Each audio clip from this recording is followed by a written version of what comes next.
അങ്ങനെയുള്ള ചില രീതികൾ പ്രായോഗികമല്ലെന്ന് കാണുകയും എന്നിട്ട് അതിനെ മതത്തിന്റെ ലേവലിൽ തന്നെ അവരെ മാറ്റിക്കിടത്താനുള്ള ശ്രമങ്ങളാണ് നടന്നുകൊണ്ടിരിക്കുന്നത്. ഈ അർത്ഥത്തിലാണ് ഹൈന്ദവ സമൂഹത്തിൽ ശക്തമായ ആത്മീയ സംസ്കാരം വളർത്താൻ ശ്രമിച്ചുകൊണ്ടിരിക്കുന്നത്.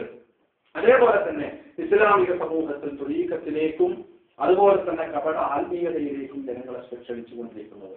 അപ്പൊ ഇത് ഈ നിലനിന്നുകൊണ്ടിരിക്കുന്ന അതിശക്തമായ പ്രതികരണശേഷിയുള്ള ഒരു സമൂഹത്തെ അവരെ വളരെ ശക്തമായ രൂപത്തിൽ ഉറക്കിക്കിടത്താനുള്ള ശ്രമം നടന്നുകൊണ്ടിരിക്കുന്നു എന്ന് തിരിച്ചറിയേണ്ടതുണ്ട്. ഇത് കേവലം ഒരു അനിസ്ലാമികമായ രൂപത്തിലേക്കുള്ള ഒരു പോക്ക് എന്ന അർത്ഥം, ഷെർക്കിയൻ പോക്ക് എന്ന അർത്ഥത്തിലേക്ക് മാത്രമല്ല, ലോകത്തിന്റെ നാഴികപ്പിടിപ്പുകൾ മനസ്സിലാക്കുകയും അതിനനുസരിച്ചുകൊണ്ട് അതിനെതിരെ പ്രതികരണം നടത്തുകയും അതിശക്തമായ സമരങ്ങൾ സംഘടിപ്പിക്കുകയും ചെയ്ത ചരിത്ര പശ്ചാത്തലമുള്ള ജനസമൂഹത്തെ ഈ രൂപത്തിൽ മയക്കിക്കിടത്താനുള്ള ശ്രമം തീർച്ചയായും നമ്മൾ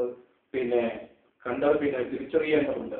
തീർച്ചയായും ഇങ്ങനെയുള്ളൊരു ശ്രമം ആണ് ഇതിന്റെ പിന്നിലുള്ളത് എന്ന് മനസ്സിലാക്കുവാൻ ഇസ്ലാമിക പ്രസ്ഥാനങ്ങൾക്ക് സാധിച്ചു. അതുകൊണ്ട് തന്നെയാണ് ഇതിനെതിരെ ശക്തമായി രംഗത്ത് വന്നുകൊണ്ടിരിക്കുന്നത്. ഈ പറയുന്ന ആത്മീയമായ ഉണർവിനെ സംബന്ധിച്ച് പ്രചാരണങ്ങൾ നൽകുവാൻ മീഡിയകൾ അതിൻ്റെതായ പങ്ക് വഹിച്ചുകൊണ്ടിരിക്കുന്നു. അതുപോലെ തന്നെ ചില ജനങ്ങൾ നായകന്മാരും ചില നേതാക്കന്മാരും സാംസ്കാരിക നായകന്മാരും മതനേതാക്കന്മാരും അതിനുവേണ്ടി ശ്രമിച്ചുകൊണ്ടിരിക്കുന്നു. നാം ഏത് പത്രങ്ങൾ എടുത്തു നോക്കിയാലും ശരി, ആ പത്രങ്ങളും മീഡിയകളായ മീഡിയകളും ഒക്കെ തന്നെ ഇങ്ങനെയുള്ള കപട ആത്മീയതാവാദികത്തിന് ഒരു തരത്തിലുള്ള തെറ്റായ അവരുടെ പ്രവണതകൾക്കെതിരെ ഒരു ചെറുവിരൽ പോലും മനക്കാൻ സാധ്യമാകുന്നില്ല എന്നുള്ളതാണ്. എന്തുകൊണ്ടാണ് ചോദിച്ചു കഴിഞ്ഞാൽ അവരെ വളരെ നല്ല രൂപത്തിൽ അവർക്ക് പൈസ നൽകിക്കൊണ്ടിരിക്കുന്നു, സാമ്പത്തികമായ സഹായം കൊടുത്തുകൊണ്ടിരിക്കുന്നു. അവരുടെ ഈ മാധ്യമങ്ങളും മീഡിയകളും നടത്തുന്നവരെ പോലും അവരെ അതിന്റെ പിന്നിൽ പ്രവർത്തിച്ചുകൊണ്ടിരിക്കുന്നവരെ ശക്തമായ സ്വാധീനം ചെലുത്തിക്കൊണ്ട് പണം നൽകണമെങ്കിൽ പണം, അല്ലെങ്കിൽ മറ്റെന്തെങ്കിലും വേണമെങ്കിൽ അത് നൽകിക്കൊണ്ട് സ്വാധീനിച്ചു കൊണ്ടിരിക്കുകയും ഇവർക്കെതിരെയുള്ള ഏതെങ്കിലും ഒരു വാർത്ത എവിടെന്നെങ്കിലും കിട്ടിക്കഴിഞ്ഞാൽ അത് നൽകാതിരിക്കുക എന്ന ഒരു തരത്തിലേക്ക് അവർ വളർന്നുകൊണ്ടിരിക്കുകയും ചെയ്യുന്നു. എന്ന് പറഞ്ഞാൽ ശക്തമായ ഒരു മാധ്യമ പിന്തുണ ഈ പറയുന്ന ആൾദൈവങ്ങൾക്കുണ്ട് എന്ന് മാത്രമല്ല, ചില മാധ്യമങ്ങൾ തന്നെ ഇപ്രകാരമുള്ള സംഗതികളെ മുഴുവനായി സ്പോൺസർ ചെയ്യാൻ ഒരു സന്നദ്ധമായിട്ടുണ്ട്. ഈ അടുത്ത് നടന്ന ഒരു വലിയ മഹാസമ്മേളനം പൂർണ്ണമായി സ്പോൺസർ ചെയ്യുകയും അതിന്റെ A to Z ജനങ്ങൾക്ക് കാണുന്ന രൂപത്തിൽ അത് മീഡിയകളിലൂടെ നൽകുകയും ചെയ്തു, ടെലികാസ്റ്റ് ചെയ്യുകയുണ്ടായി. ആരാണ് സ്പോൺസർ ചെയ്ത് നമ്മൾ മനസ്സിലാക്കേണ്ടതുണ്ട്. ഇത് സ്പോൺസർ ചെയ്ത് ആരാണെന്ന് മനസ്സിലാക്കേണ്ടതുണ്ട്. അപ്പൊ അതിനു വേണ്ടി പ്രവർത്തിച്ചു കൊണ്ടിരിക്കുന്ന ശക്തമായ ചൂഷക ശക്തികൾ, പ്രത്യേകിച്ച് മൂലധന ശക്തികൾ നമുക്കിടയിൽ പ്രവർത്തിച്ചു കൊണ്ടിരിക്കുന്നു. ഇത് നാം മനസ്സിലാക്കേണ്ടത് സാമ്പത്തികമായ ചില അജണ്ടകൾ ഇതിന് പിന്നിലുണ്ട് എന്ന് ഞാൻ നേരത്തെ പറയുകയുണ്ടായി. തീർച്ചയായും നമ്മുടെ നാട്ടിൽ കേരളം പോലുള്ള സംസ്ഥാനത്ത് കേവലം ഉപഭോക്തൃ സംസ്ഥാനം നമുക്കറിയാം. കാർഷിക തലസ്ഥാന സംസ്ഥാനമായിരുന്നത് ഇന്ന് ഉപഭോക്തൃ സംസ്ഥാനമായി മാറിയിരിക്കുന്നു. ഇന്ന് കാർഷികം ഉണ്ടാകുന്നില്ല. അതുകൊണ്ടാണ് ആന്ധ്രയിൽ നിന്ന് അരിവരുത്തേണ്ടത്. നമ്മുടെ നാട്ടിൽ കുട്ടനാടും പാലക്കാടും ഒക്കെ ഉണ്ടായിരുന്നു. പക്ഷെ ഇന്നത് ഓർമ്മകൾ മാത്രമായി. നമ്മുടെ നാട്ടിൽ ഒരു തരത്തിലുള്ള അരി ഉൽപ്പാദിപ്പിക്കുന്നില്ല. അവസാനം നെൽവയലുകൾ വിൽക്കുകയും തീരൊഴുകുകയും അത് ഇപ്പോൾ വലിയ വലിയ കമ്പനികൾ വാങ്ങിക്കൊണ്ടിരിക്കുകയും ചെയ്യുന്ന വലിയ ആഗോള മൂലധന ശക്തികൾ വാങ്ങിക്കൂട്ടിക്കൊണ്ടിരിക്കുന്ന ഒരു അവസ്ഥ കാണാൻ സാധിക്കുന്നത്. കുട്ടനാടിനെ പോലെയുള്ള പ്രദേശങ്ങളിലെ ഏക്കർ കണക്കിന് പാടങ്ങൾ ഇന്ന് അവരുടെ സ്വന്തമാക്കി കഴിഞ്ഞു. ഇതൊരു യാഥാർത്ഥ്യം നമ്മൾ അംഗീകരിക്കേണ്ടതുണ്ട്. ഇതൊരു യാഥാർത്ഥ്യമായി വന്നുകൊണ്ടിരിക്കുന്നു. അപ്പൊ ഇങ്ങനെയുള്ള സാഹചര്യം സൃഷ്ടിക്കപ്പെട്ടുകൊണ്ടിരിക്കുന്നു. അപ്പോൾ ഉപഭോക്തൃ സംസ്ഥാനമായി മാറിക്കൊണ്ടിരിക്കുന്ന കേരളം പോലുള്ള ഒരു സംസ്ഥാനത്ത് മറ്റിതര സംസ്ഥാനങ്ങൾ വിഷയമല്ല. കാരണം അവരെ കുറച്ചുകൂടി കാർഷിക വൃത്തിയിൽ ഏർപ്പെട്ടുകൊണ്ടിരിക്കുന്നവരാണ്. അപ്പൊ ഇവിടെ ഏറ്റവും കൂടുതൽ വിപണി ഉണ്ടാകുന്നത്, എല്ലാ കമ്പനികൾക്കും ഏറ്റവും കൂടുതൽ വിപണി സൃഷ്ടിക്കാൻ സാധിക്കുന്നത് കേരളം പോലുള്ള സംസ്ഥാനമാണ് തിരിച്ചറിഞ്ഞുകൊണ്ടിരിക്കുന്നത്. അതുകൊണ്ട് വലിയ വലിയ കമ്പനികൾ അവരുടെ ഔട്ട്ലെറ്റുകൾ സ്ഥാപിക്കുവാൻ കേരളത്തിലാണ് തിരഞ്ഞെടുത്തുകൊണ്ടിരിക്കുന്നത്. ഏറ്റവും അധികം ലോകത്ത് ഇന്ത്യയിൽ തന്നെ ഏറ്റവും കൂടുതൽ ഔട്ട്ലെറ്റുകൾ സ്ഥാപിക്കുവാൻ പദ്ധതിയിട്ടിരിക്കുന്ന കേരളത്തിലാണ്. തിരിച്ചറിയേണ്ടതുണ്ട്. അപ്പൊ അങ്ങനെ വരുമ്പോൾ ഇവരെ കമ്പനികളുമായി വരുമ്പോൾ അവരെ സ്വീകരിക്കുന്ന ഒരു ജനതയല്ല നമ്മുടെ നാട്ടിലുള്ളത്. കാരണം ശക്തമായ ഒരു ജനകീയ മുന്നേറ്റം നടന്നുകൊണ്ടിരിക്കുന്ന സാഹചര്യത്തിൽ ഈ ജനങ്ങളെ ഈ ജനകീയ മുന്നേറ്റം തടുത്തു നിർത്താൻ എന്തുണ്ട് മാർഗം എന്നതിനെ കുറിച്ചാണ് ഇങ്ങനെയുള്ള ആഗോള മൂലധന ശക്തികൾ ചിന്തിച്ചുകൊണ്ടിരിക്കുന്നത്. അങ്ങനെയാണ് രാഷ്ട്രീയക്കാരും പുരോഹിതന്മാരും വ്യാപാരികളും ചേർന്നുകൊണ്ട് ഒരു പുതിയ ആത്മീയ കച്ചവടത്തിന് രംഗം ഒരുക്കിക്കൊണ്ടിരിക്കുന്നത്. എല്ലാ അർത്ഥത്തിലും അവർക്കുള്ള പിന്തുണ രാഷ്ട്രീയക്കാർ നൽകിക്കൊണ്ടിരിക്കുന്നു. അതുകൊണ്ട് തന്നെയാണ് സ്വലാത്ത് ദിക്റുകളും അതുപോലെ തന്നെ ദിക്ർ ഹൽക്കകളും സ്വലാത്ത് മജ്‌ലിസുകളും ഒക്കെ തന്നെ വിൽപ്പന ചരക്കായി മാറപ്പെട്ടുകൊണ്ടിരിക്കുന്നത്. ആ പരിപാടികളെ സ്പോൺസർ ചെയ്യാൻ രോഗശാന്തി ശുശ്രൂഷകളിലൂടെയും മാനസിക ഉല്ലാസം നൽകിയിട്ടുണ്ട്.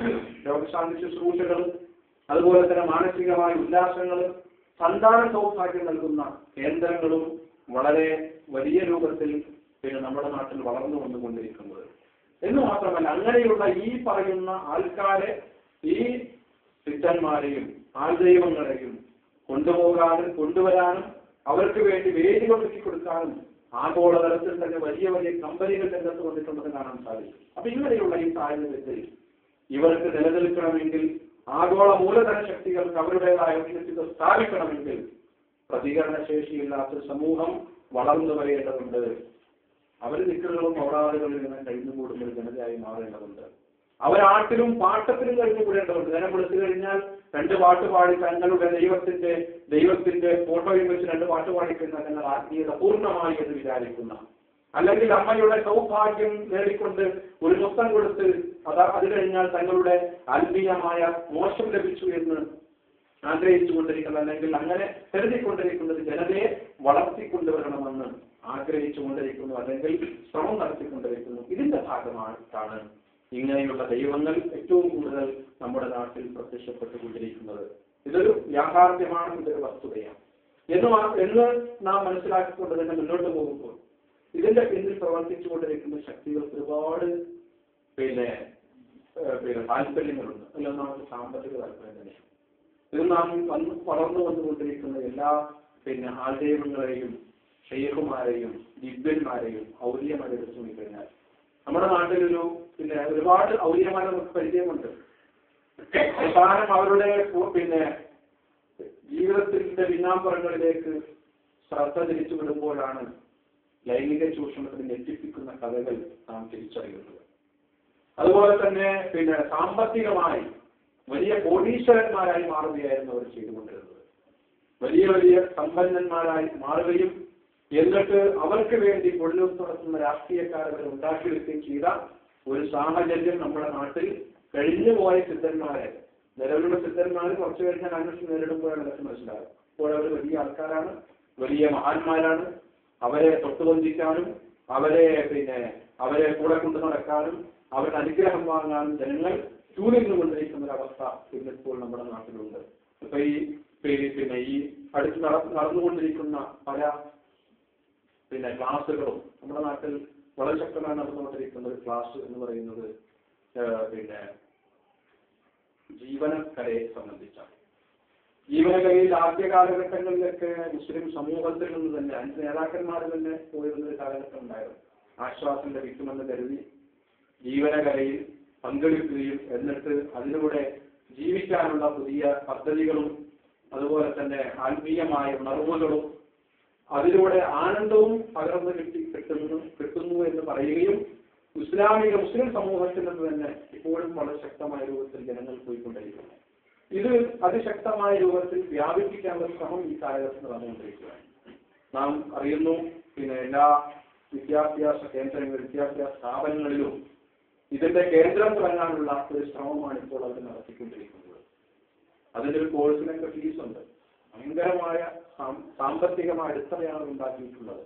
അപ്പൊ അങ്ങനെ ജനങ്ങളെ ഒരു പ്രത്യേകമായ ഒരു മത്സരത്തിലേക്കും ശ്വസനക്രിയയിലേക്കും യോഗ സംബന്ധമായ രൂപത്തിലേക്കും അങ്ങനെ ചെറിയ ചെറിയ ചുട്ടുബുദ്ധികളിലൂടെ ആത്മീയമായ സാന്ത്വനം നൽകുന്നു എന്ന് പ്രചരിപ്പിച്ചുകൊണ്ട് അതിനെ പ്രചരിപ്പിക്കാനുള്ള ശ്രമം വിദ്യാർത്ഥികളിലേക്ക് കൂടി ഇത് വ്യാപിപ്പിക്കാനുള്ള ശ്രമം ഇപ്പോൾ നടന്നുകൊണ്ടിരിക്കുകയാണ്. തീർച്ചയായും വിദ്യാഭ്യാസ കേന്ദ്രങ്ങൾ, വിദ്യാഭ്യാസ സ്ഥാപനങ്ങളിലേക്ക് ഇത് വ്യാപിപ്പിച്ചു കഴിഞ്ഞാൽ അതിന്റെ അനന്തരഫലം വരുന്ന തലമുറ പൂർണ്ണമായും ഇതിന്റെ ആൾക്കാരെ മാറും എന്നുള്ളതാണ്. നമുക്കറിയാം, കേന്ദ്ര ഗവൺമെന്റ് BJP ആയിരുന്ന സന്ദർഭത്തിൽ അതിന്റെ വിദ്യാഭ്യാസ കരിക്കുലത്തിൽ ആണ് ഏറ്റവും അധികം കൈവശം കാണാൻ സാധിക്കും. വിദ്യാഭ്യാസ പിന്നെ